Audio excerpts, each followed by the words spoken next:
Good morning, everybody. Good to see everybody again. Hi, Larry. How we doing?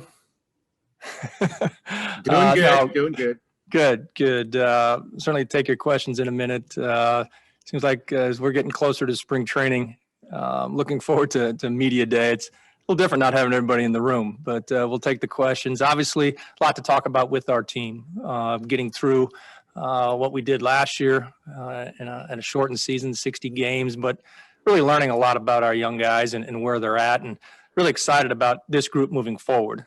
I said it earlier this week in talking to some different groups on Zoom calls about this is really the first time coming to spring training as a group that really nice to have the core of our group the same. You know, we've had a lot of turnover here as we've looked to get better in different areas, but this group is a group that we really excited about. It's a group we can grow with, staying in touch with these guys throughout the off season, knowing how excited they are to get to spring training and getting the ball rolling, understanding what's ahead of us.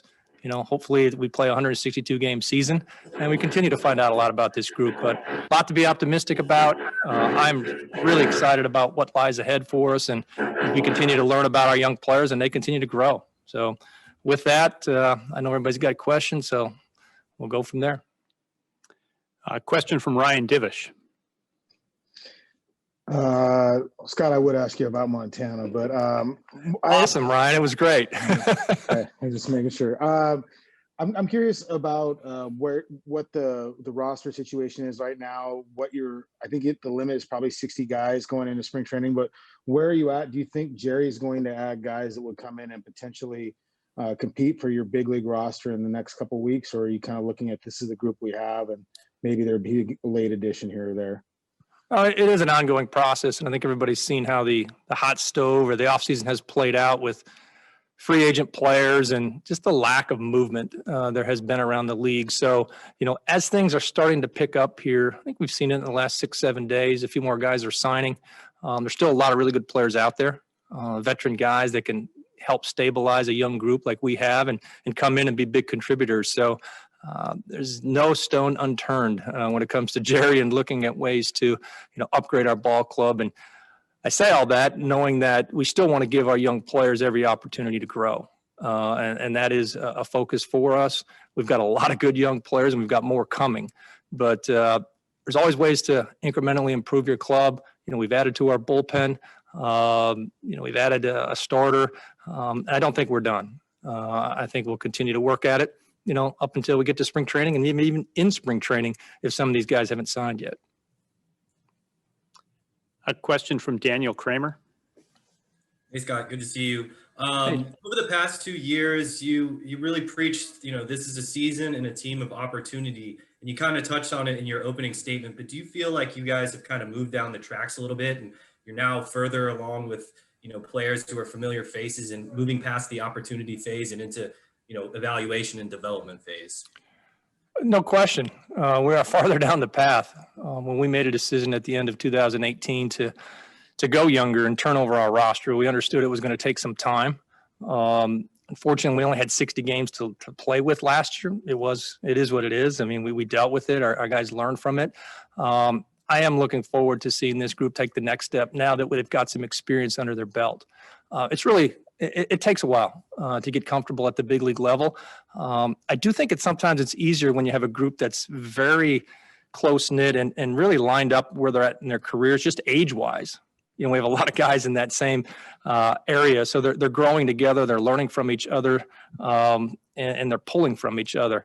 So we are, I think, ready to take a next step. Where that step leads us and how far it goes, I'm not sure. Like I said, I'm very optimistic about this group if we continue to get better. And that's really the goal here. Every day we come to the ballpark, we got to get better. Even if just incrementally, if it's 1% in different areas, where it's our bullpen, our starting pitching, our base running. We saw what we did last year when we really focused on our defense and our base running. I thought we were outstanding. We still got ways to go and as far as dominating the strike zone, offensively and on the mound. So there's room for improvement. There's room for growth. Our guys are aware of that. And like I said, I'm really optimistic we'll continue to move in the right direction there. A question from Corey Brock. Happy New Year. Same to you, Corey. We talked to Kyle Seager last week and talked a little bit about his time in Seattle as we're kind of, with his contract going to expire at the end of the year. You've had 5 years with him. As we look at his body of work, it seems to me that maybe he's been a little underrated, maybe throughout the industry, probably not to you guys. But as you look at what he's done, what's really stood out for you? Certainly not underrated or looked over in our clubhouse and on our team. It's been invaluable, the stability that he's given us. And, he had a little injury a couple years ago, missed some time to start the season. I think it was back in 19. But other than that, been unbelievably durable. He's a guy, you can put in the lineup every day. You get a great effort.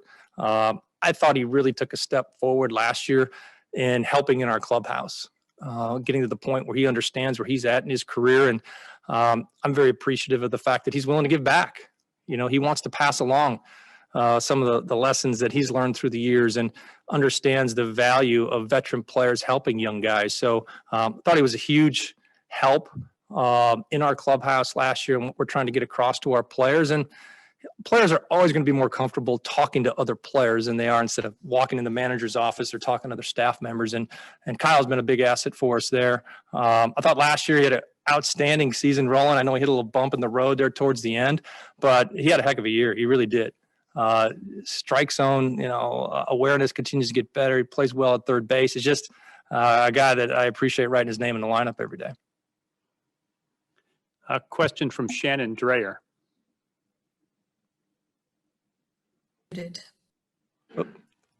And I'm back. Hey, I've got a two-parter for you, and it has nothing to do with the lineup. The bullpen. What do you have in terms of arms and what you have available to you and what you can go to in different times? And also, I'm not sure if there's been clarification on this as of yet, but if they go back to the 2020 rules as intended and the 26-man roster, there was to be a 13-man pitching staff, which would mean a much smaller bullpen than I think you've been accustomed to. What challenges come with that, and how do you have to manage that? Well, first talk about, the guys that we have in our bullpen. And, going into last year, we knew the bullpen was an area very inexperienced. Wasn't quite sure what we were going to get out of different guys. And a lot of guys did get that experience. They matured. We found out about a few guys. The additions that we've had this offseason, certainly picking up Montero from the Rangers is huge for us. This guy's got a really good arm. He's got a very good demeanor on the mound. He's pitched late in games, and excited about that addition. We did add Keenan Middleton. That's a guy I've had history with. I was with the Angels when we drafted him, and he's from the Pacific Northwest, so he's excited to get back on track. He was coming off a Tommy John surgery a couple years ago, but before that happened, he was a guy who was pitching high leverage innings for the Angels, 7th, 8th inning for them. So excited that addition. I thought a couple guys that took steps forward for us last year in our bullpen. We gave an opportunity to Anthony Misevich, and I thought Miz had a great year. Left-hander, he's got really good stuff, very aggressive, and he's got a really short memory, which works out really well for bullpen guys. If he has a rough one, just give me the ball tomorrow. I'm ready to go. That's his attitude. So I thought Joey Gerber did some positive things last year for us. First exposure to the big league level, and he's learning. He's handling it well. So, our bullpen, can we continue to get better, continue to add? You're always looking for more guys. I don't think anybody ever is satisfied and thinks they got enough pitching. And certainly going into 2021, coming off a shortened season, understanding the value of depth this year is going to be huge for all teams, and not just the guys that you break camp with, but what do you have in reserve? If there is injury or guys aren't performing very well, you can go get guys. So that's an area that I think we'll continue to add to as we move closer to spring training. But our bullpen, again, is starting to take form. The one guy that we don't talk much about is Andres Munoz, the guy who was in the trade with Austin Nola. We got back from San Diego. It's an electric arm. This guy's one of the hardest throwers in the big leagues. He's very young. He really lines up with our group. He's looked great. I've seen some video of him coming back from TJ, and we want to be careful with that. He's probably not going to be full go, maybe till we get into June, but is really going to be a shot in the arm for us. And he's been in the big leagues. He's had success at the big league level. So we're certainly adding to our group down there. And I think, like I said, we'll continue to add. So feel much more positive, optimistic about that group. I think looking at the rule change that they talked about doing before the 2020 season was, the 13 and 13 position players, 13 pitchers. I'm on a call here later this week with all the major league managers. I'm sure they'll go through some of those rule changes. Are they going to stay in play? Will they back off? Early indications are that they will back off that. So it'll be up to individual teams to put your roster together any way you would want to. And that's the way it should be, in my opinion. I think it's ridiculous that people would say you can only have this many players or this many pitchers. It really should be up to the teams because, as you know, as you go through the course of the season, there'll be days where your bullpen is really banged up or you don't have a lot of guys available and you need to go get a guy and bring him up just to make sure you got coverage in that game if something did happen. And we certainly don't want to get anybody hurt. So I think they'll hopefully they will leave it up to the teams to put their rosters together the way they want to. A question from Tim Booth. Hey, Scott. Hope you're well. Tim. Jerry mentioned last week, again, the idea of the 6-man rotation going forward. Is that your plan as you're going into the spring and into the season? And do you feel like all of your starters are on board with that idea, or do you think there's conversations that need to be had? Why would you ask that question, Tim? Yeah, we are going with a 6-man rotation, and certainly, staying in tune to all of our players and where they're at. And I know Marco, has some reservations about it or whatnot, and I totally understand where Marco's coming from. Marco's one of our best competitors that we have. He wants to be out there every day. He did in college, and the days he didn't pitch, he played first base. So that's just how he's wired. And I don't have a problem with that at all. But what we're trying to do here is make a decision that's best for the group, best for our organization going forward with what we have today. And I don't think we'll be the only team that goes to a 6-man rotation. I've talked to people in other organizations. They are considering doing it too, and they probably do it at some point throughout the year to protect their guys. Got to remember, we came off 60 games. Marco, I think our guys threw 60 to 70 innings, and now you're trying to bump them up to hopefully in the 180 range. That's a big jump. So the value of that 6-man rotation, giving the guys the extra day to work on the side and the bullpen, if they are sore or soggy, whatever, they've got time to kind of regroup before that next start. And the numbers don't lie. Guys perform better. Their stuff is crisper. It's sharper. I think it's absolutely the right way to go for us based on how we're built right now. So that's the plan going forward. Will that change down the road? It may. But with what we head into spring training with, I'm excited about it. I think it's the right way to go. I know it's the right way to go. We saw it play out for us and work very effectively for us last year. A question from Larry Stone. Hi, Scott. Hey there. Hey, I got another Kyle Seager question. He mentioned the other day when he was on the call last week that he kind of can relate to how Felix felt going into the last year of his contract. How do you think he's going to handle that, and what could be a potentially kind of awkward situation? Is there anything you say to him at this point? No, I've certainly having the opportunity to manage Kyle the last 5 years. I have a pretty good idea how he's wired. I know more than anything right now where Kyle's at in his career, he wants to win, and he wants to do whatever he can to help us win. And obviously it's about performing on the field, but, giving back in the clubhouse, helping some younger guys along. And I certainly expect he'll continue to do that because ultimately we want to win. We want to improve upon what we've done last year and get into the playoffs. That's what it's about. So for me, there would be no better way to go into the season and really finish out the year here is let's go win. What can we do to help our group speed up the curve a little bit and get to ultimately where we want to get to. Now, it'll take contributions from everybody, but, Kyle's going to play third. He's going to hit in the middle of our lineup. He'll have a big voice in our clubhouse. So I'm not looking for him to really go about anything any differently than he ever has. He shows up every day and gives you great effort. So that's not going to change.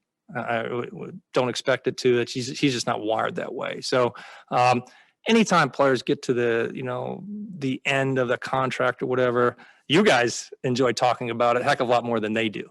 They just want to go to work every day and play and do what they do. So I don't really expect anything different out of Kyle. He is a pro, and we certainly appreciate that. I think we have a question from our social channels. Hey, Scott, this is Ian. We have a question from Adam on Twitter. We just wanted to get an update on Tom Murphy and how you're feeling about his preparedness and how he's attacked this offseason. Well, Murph is 100% full go. He's if anybody knows much about Murph or his personality, he lives upstate New York. He's a big time hunter. He likes to very much an outdoors guy, and he's doing everything like he's normally done in a typical off season. His workouts have been great. Jared DeHart, one of our hitting coaches, was up to see him a few weeks ago. He looks awesome. He, like I said, 100% full go. And Murph, being one of the more intense guys we have, he's a guy I kind of have to keep an eye on in the spring. He's going to want to come in and just go 100 miles an hour right from the get-go. And we really need to be careful. It's a build-up. It's a ramp-up in spring training. So you won't see Murph go out there and catch back-to-back days. And, we will be very cautious in how we ramp him up. But I'm really excited about our catching tandem. What Luis Terrenz brought to us after the trade, not really knowing what we were going to get. I thought he adapted very well to our pitching staff, the information and what we expect out of our catchers, and really like what he brings offensively. He controls the strike zone. He uses the whole field to hit, and I think he's just kind of growing into some more power. So we know what Murph can do offensively. Had a great year a couple years ago, but the combination of both Murph and Luis, I think, we're in a great spot catching wise, and our pitchers really respond to these two guys, which is it's so important as we're growing a young pitching staff as well. Question from Tim Booth. Scott, do you go in with Mitch slotted in as your right fielder, or do you need to see sort of how it's sort of like with Tom? Do you have to ramp him up a little bit and see where he's at having such a long layoff? Yeah, certainly we're going to take it slow with Hanny. I'm super excited. Just the early reports and what our guys have been seeing out of him and his workouts. Hanny's our right fielder. I don't think there's anything else to say about that. He's a heck of a player. He's a really good leader in our clubhouse. And things have changed a lot, for him. Our team looks different than the last time, he was a part of it every day. Off the field, he's had a lot of things going on there in a positive way. So he's super excited to get back and contribute and kind of pick right up where he left off. Understanding he has been out a little while. So we will be, careful in how we ramp him up. And it's no more than just communicating with the player, understanding when he comes in the first day of camp, sitting down with them and kind of mapping out, here's how I see this thing playing out. And he lets us know, you need a few more at bats here, or, you need a few days off here to kind of regroup. You work hand in hand with the training staff and strength and conditioning group along with the player, and you come up with a really good plan. But he's our right fielder. Can't wait to get him back in our lineup and watch him play every day. He's an exciting player. A question from Ryan Divish. Scott, are you still expecting everything to be on time? You're on your report dates in mid-February. And then also, if you only have a 12-man position group, does that change you went with a lot of utility guys last year that could play outfield. Do you do that and shy away from maybe a true fourth outfielder? First, right now, where all systems go on a normal start date for spring training. Again, things change daily based on things that show up on the internet and different letters and all this other stuff. But later this week, there is a call with the major league managers, with the commissioner's office. I'm sure we'll find out more at that time. But right now, it's all systems go. And, we're lining up physicals and first day of pitchers and catchers like we normally would. As far as the makeup of our roster and how that plays out, we do have a lot of players or a nice pocket of players that can play multiple positions. And I love it. It really loosens things up and makes it a little bit easier for me. When you've got an injury or a guy that's struggling a little bit, that you've got so many interchangeable parts, and I don't want to get away from that. How does it ultimately affect how we break if it's 12 or 13 position players? There are some competitions going into camp, which is great. There should be competition.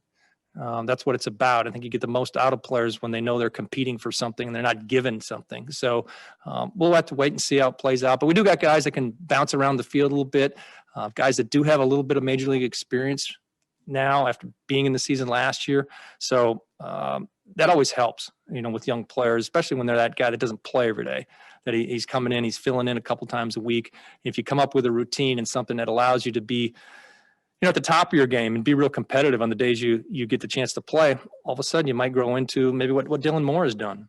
Dylan has come up with a great routine.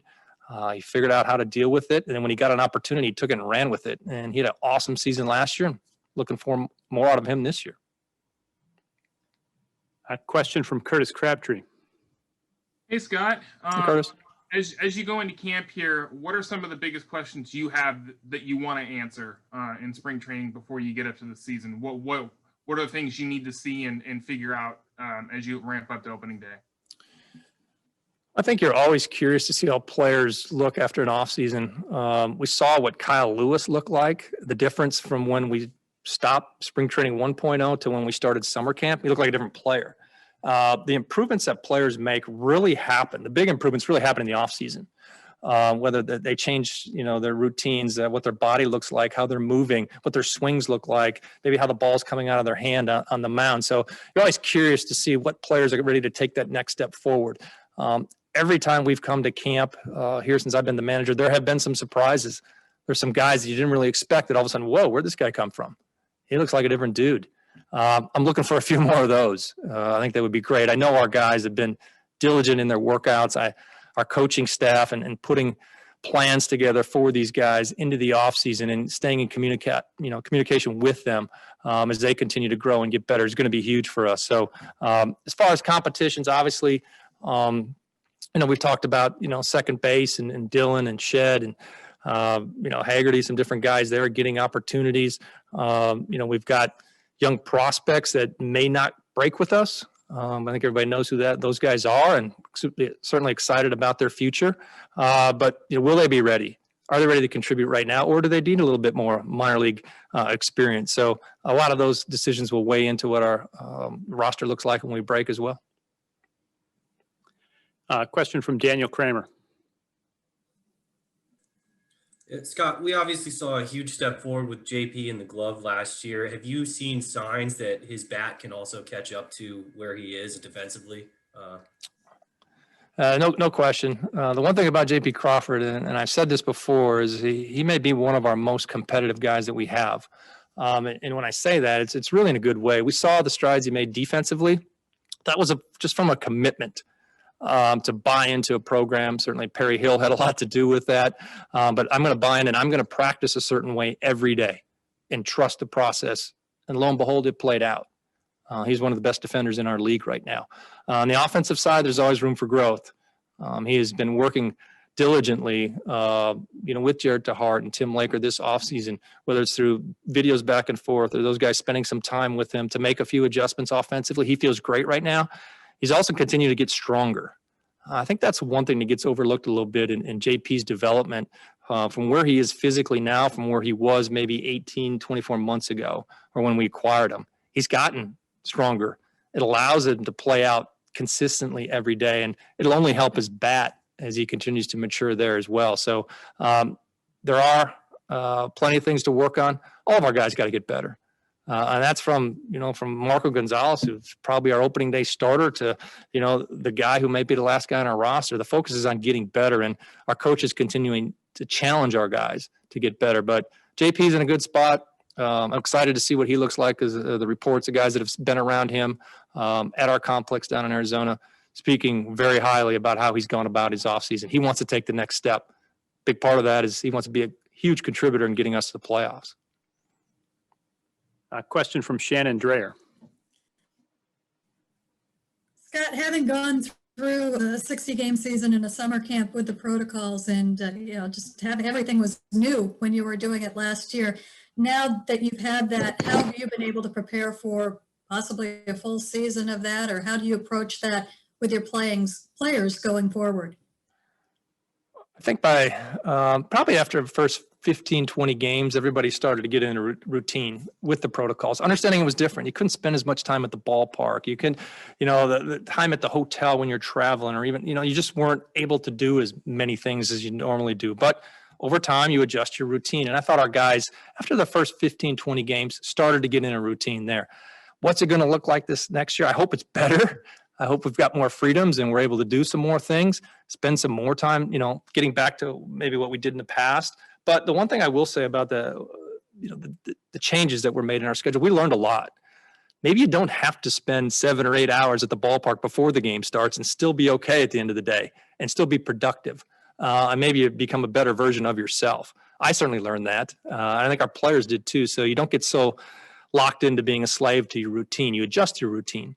But I don't know what to expect. I'm certainly hoping as more people around our country get vaccinated, and hopefully it works its way into our clubhouse when we get to that point, that will help some things along. But again, the pandemic and everything around it, it's number one importance is the health and safety of everybody around our country, but on our team as well. We got to do the right thing, continue to take care of each other, and continue to hold each other accountable when you see some other guys that might be veering off the path a little bit. That'll be the biggest challenge in spring training as different communities start to open up and our players want to go out to dinner or do these different things. You've got to be really smart. You've got to continue to make good decisions. I was really proud of our team throughout the season. I thought we'd made a lot of good calls. We knew we needed to keep it tight if we were going to get through a season, and luckily enough, we were. I think we have a question off our social channels. Hey, Scott, we have a question here from Chris from Twitch. Last week, Jerry mentioned that we could see the second wave of prospects start to arrive this year. We would like to know how important it's going to be will leadership be from the young core of guys who've already found success at the major league level? Yeah, I think, I guess we've termed this as waves of players coming, and I do expect another wave of prospects to make it onto our roster at some point this season, when they're ready. And that's exciting because I know the talent that these young guys have, but also understand it sometimes takes them a little time to get adjusted to the speed of the game and what's going on at the big leagues and whatnot. What allows those young players when they come up to make that adjustment even quicker is the group that's already here. And the group that, we're talking about, they're young in their own right, but they understood what they just went through and the value of making those new players feel like they are a part of the team, that they're a part of our future, and get them to relax and not trying to hit a home run or strike everybody out the first time or second time they walk out there. I think you've seen the development of Justice Sheffield was one of those guys. And, you have to give some credit to the players that are around these young guys every day. Marco Gonzalez, Kendall Graveman, when Taijuan Walker was here, helping those young guys out a little bit and keeping them calm and getting them to understand what it means to be a big league player and just be productive every day and whatever you can do to help the team. So feel good about the young core that we have. They've learned a lot. And many of those guys do have the ability to lead. They've led different teams that they've been a part of as they've come through our minor league system. And as they get comfortable in the big leagues, they will have a bigger voice. You've already started to see it happening towards the end of the year last year as Kyle Lewis started to get comfortable in expressing his viewpoint and letting his personality come out a little bit more in our clubhouse. And, we have the addition, with Hanny and Murph. Both those guys are big-time leaders with Siegs and what Marco brings. We've got plenty of guys that can help these young guys, rookies, as they get, their toe wet, so to speak, in the big league level for the first time. And it's really important. It is. We've got to make these young guys feel like they're a part of it as quick as we can and get them comfortable, because that's when their ability comes out the quickest. A question from Ryan Divish. Scott, would you have kicked a field goal on 4th down and goal? And also, what have you heard about the AAA season? Because that's your essential pipeline. I know AA and A have been set back a little bit, but what have you heard about the AAA season and how those guys will stay active so you can use them? And I'm really curious about the field goal thing too. Great question, Ryan. There's a lot of talk about the 4th down situation, certainly in Wisconsin these days, but that's the NFL. It's funny, you try to put yourself in that position, whether it's the head coach or the manager, and you try to take all the information in, and, you have to make a call. Not necessarily know if it's the call I would have made, but I would have never been in that spot. But we'll never know, I guess, and how that could have played out. Is as far as the what it looks like, going forward with their team. The other part of your question, Ryan, again, you got me off the mark here with the Packers thing. Well, I know. I'm sure you're probably thinking about where Aaron Rodgers will end up as well. I'm asking about the AAA. Yeah, there you go. Yeah, the AAA season, where we're at, really important that we can get those guys playing against outside competition. Last year, they went with the taxi squad situation, alternate site, whatever you want to call it, and trying to keep guys sharp, just playing the inter squad games. And that's hard. That's hard for development. So getting that group of players up where they're playing against other clubs is going to be really important for their development. I'm guessing, like on most AAA teams, it's a mix of very young players that are moving on their way up. And then there's some veteran guys that may have, they've been in the big leagues, they have a little experience, and we'll have a combination of that again. But probably lean more on the younger guys and making sure that they're getting in their at-bats and their development. I think AAA is a really important level. And everybody talks about, all the prospects are in AA, but the AAA level, there's a mixture of guys who've been in the big leagues. And certainly from an offensive standpoint, you get pitched a little bit different in AAA. You get more of the 2-0 changeup, 3-1 breaking ball, whereas in AA, oftentimes here it is, the guys throw a little bit harder or they just let it rip. So the closer you get to the big leagues, the game is played more like it is at the big league level. And I think it's really important for position players especially to stop at AAA. And you see how they make the adjustments over time because they get pitched quite a bit differently. Pitching maybe a little bit different. They control the game. The ball's in their hand. So when you're evaluating pitching, we've done this often is we'll take a guy right from AA and bring him right here into Seattle because they do control it.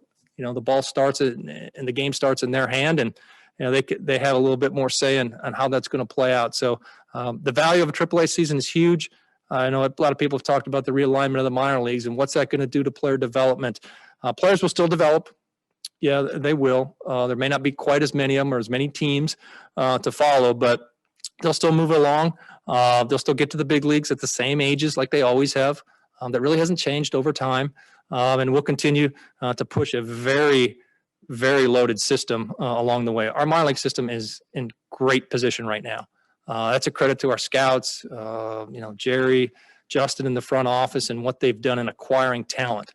And that's everywhere. That's just not in the amateur draft. That's internationally. It takes everybody doing their part. And our organization right now may be as healthy as it's been since I've been here.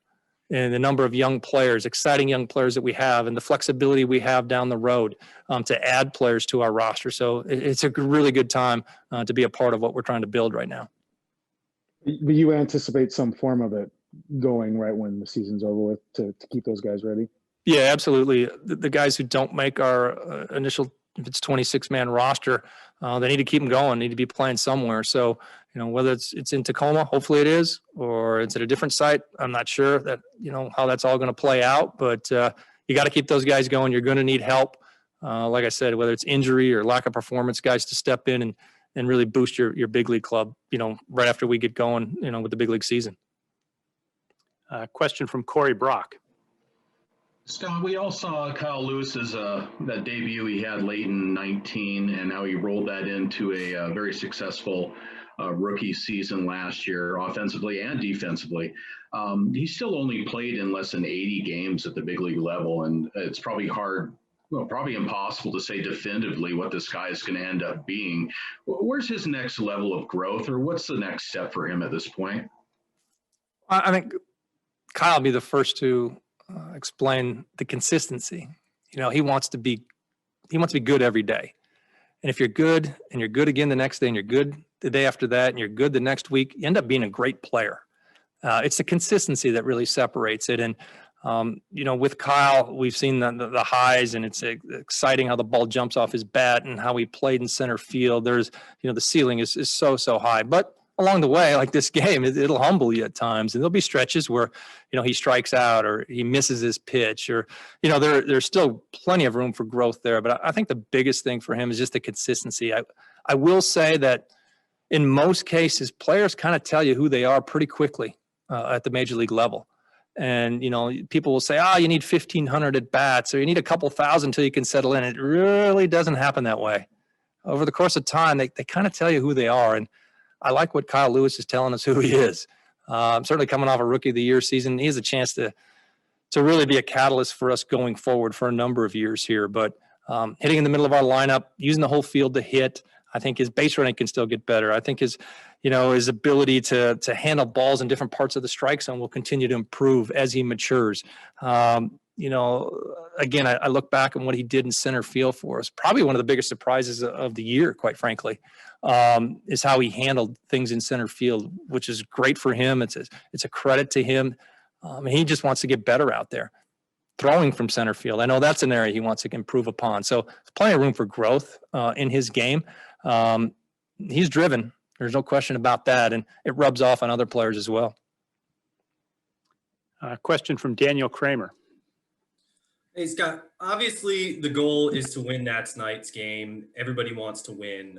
But when you look big picture, and Jerry said last week that competing for a postseason spot would be a really rewarding achievement for this year. But when you have uber competitive guys that have been around a while, Marco, JP, like you said, how do you kind of balance a clubhouse comprised of those guys ready to compete for a division title right now while also preaching patience, given that there are others still learning to how to play at this level and continuing to grow?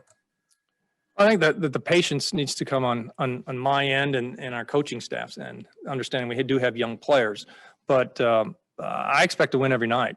And every decision that we make around our ball club is geared towards winning, bottom line. And along the way, you know, I think when young players come into the big leagues and they're excited to be there, there's no question about it. And we'll have a few more join us this year, like we've talked about. But what can you do to help us win that night's ball game? Okay, it may be coming off the bench late in the game. It may be getting a big out in the 6th or 7th inning out of our bullpen. It may be, you know, having a quality at bat in the 8th inning. You know, the expectations are to win, bottom line. And you know, I played in this league a long time. There wasn't one time I ever came to spring training and said, we'll be okay. You know, we're just going to get experience this year. Nuh-uh. That's not what we're here to do. We're here to win. Along the way, we're going to develop. We're going to learn. We're going to lean on each other. But that's what it's ultimately about. And I'm super excited because we have the talent to do it. They need to grow. They need to get better. And that's on myself and the coaching staff to continue to draw that out of these guys. But the goal is to win the ball game every day. Question from Lauren Smith. Hey, Scott, kind of similar to what Corey asked about Kyle Lewis. Now that Evan's been, you know, in the bigs for a year, what do you kind of see as the next steps for him going into year 2? I think Evan's at just from, you know, probably listening to other people that have really spent some time with him this offseason, he's had a chance to sit back and reflect what happened, you know, and how fast did it go? Because it got going really fast for Evan. And I think he's learning and we're trying to help him along, give him the tools to be able to slow it down a little bit. And we get back to being consistent. You know, we love Evan's talent. We love his makeup, his work ethic. He checks all the boxes there. He's just got to slow it down a little bit. And I think he's going to be in a much better situation this year because inevitably it'll speed up again, you know, where you're struggling or you're trying to get a hit every time up there instead of just having a good at bat and staying with your process. So he learned a lot. Some guys figured it out really quick. Other guys takes a little bit longer. But you know, Evan did a lot of good things for us this year. We certainly saw the power, how the ball jumps off his bat when he's going right and he's able to slow it down and work through an at bat. His swing decisions are very good. There's just times it's sped up on him a little bit. Very normal, very normal. But I don't know if he can do a whole lot better defensively, quite frankly. It was awesome to watch. It really picked up our infield and just the confidence level that we have knowing that he's over there. Just throw it close where he can get leather on it, and it usually ends up for a good thing for us when he does that. But again, young player, getting better, learning about himself and learning about his game. I think we have one more question off our social channel. Yes, Scott. Jose from YouTube just wants to know how the team is going to benefit whenever fans are welcomed back into the stadiums. I can't wait. I can't wait till fans are back in and just the electricity, the buzz. I think that's the biggest thing that I noticed this year. You know, you go through a pregame routine, you're taking batting practice and you're getting ready for the game. And, you know, typically when we get at home here, when BP is about done, fans are starting to trickle into the stadium. So you start to feel a little like all the buzz or electricity start to build. But when you come out to start the game, that was the biggest thing last year. When you come out to start the game, it's dead quiet. And it's just the cardboard cutouts. And, you know, you have that building the anxiety and the anticipation of a game and what's going to happen and how's the starter going to be and how's our matchups and all the other things that are going through my mind. And then you walk out to the dugout right before the game, and there's nobody there. Really weird. I thought our guys did a really good job adjusting to that. But I'm looking forward to, there is that buzz, there's that excitement, fans in the stands. And, you know, when you get a rally going or you want to put the pressure on the other team, it gets a little bit louder. And our players are feeding off that, and certainly young players. And I think our fans are going to love this team when they get a chance to see it in person. The energy they bring, the excitement they bring, the personality they bring, because there's a lot to like with this group, and they're not afraid to share it and to show it. And you only see bits and pieces of that on TV, but being in the ballpark, you really feel it. So I can't wait to get our fans out there, getting to the point where they can connect with our players and understand we got some really interesting dudes. The personalities, the stories, the background they have, and the drive and will they have to be really good. And more importantly, just be consistent and ultimately help us get us back into the playoffs. Question from Tim Booth. Scott, did you guys have any players let me try this again. Have any players that picked up injuries or anything that during the offseason limit them from being ready for the start of spring training? And then with that, last year you had Perry and Tim Laker working remotely. Do you expect to have them back with the team when you guys get to Arizona? Yeah, the first one on the players, nothing that I'm aware of as far as, guys, something happening in the offseason or, being shut down. Oftentimes when you get into camp and there's things that pop up in the opening physicals or whatnot. And as guys start to pick up their baseball activity here over the next 2 or 3 weeks, there may be some things that come up, but haven't heard anything to this point. As far as Lake and Perry being with us, those guys are dying to get back in uniform. It's been really hard for them. I think, you've seen Perry on a number of Zoom calls and doing his thing. And he would be in Arizona right now working with our guys every day if you'd let him. He can't wait to get back. And, we've got some things to throw at him too. We've got some players that he really hasn't laid hands on yet.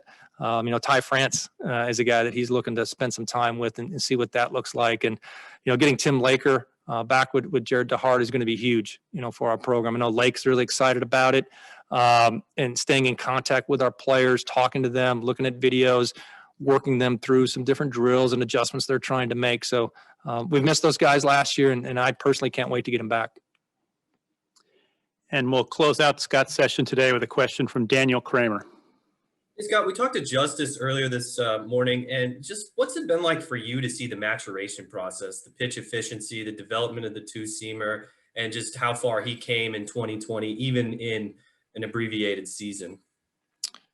I think, Chef's season obviously got overlooked a little bit with what Kyle Lewis did, but I couldn't be any more excited about the direction he's headed and the steps that he has made. And, I think I heard one of the questions was asked, was there a light bulb moment? This light came on, and when did you decide this needed to happen? And I don't know if there was exactly that. Sometimes it does happen that way for players, but with Chef, I think it's just, his confidence grew and he realized if I can just get it over the plate and stay ahead in the count, this is what happens. And he started doing it. He bought in. Credit to our pitching coaches. I thought Woody did a great job with him last year of keeping it simple, understanding that you just need to trust your stuff because we got really good defensive players behind you. Certainly the guys on the left side of the infield, hit it on the ground. They'll be out.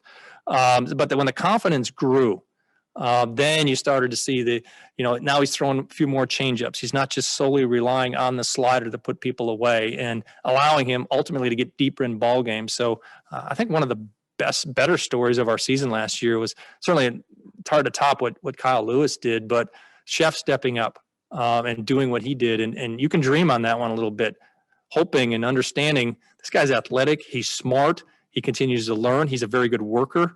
Why can't he get better? Certainly should, as the command and the experience grows. He's a guy that, when I put him out there on a particular day, you feel really good. We're going to get 6 innings and we're going to go to the pen. Hopefully it's 7 if he's got pitches to work with before we have to go to the pen. So need more of those guys. And we've got more of them coming. That's the most exciting thing here. The group of pitching that we have coming through our minor league system is as good as any group I've ever been around.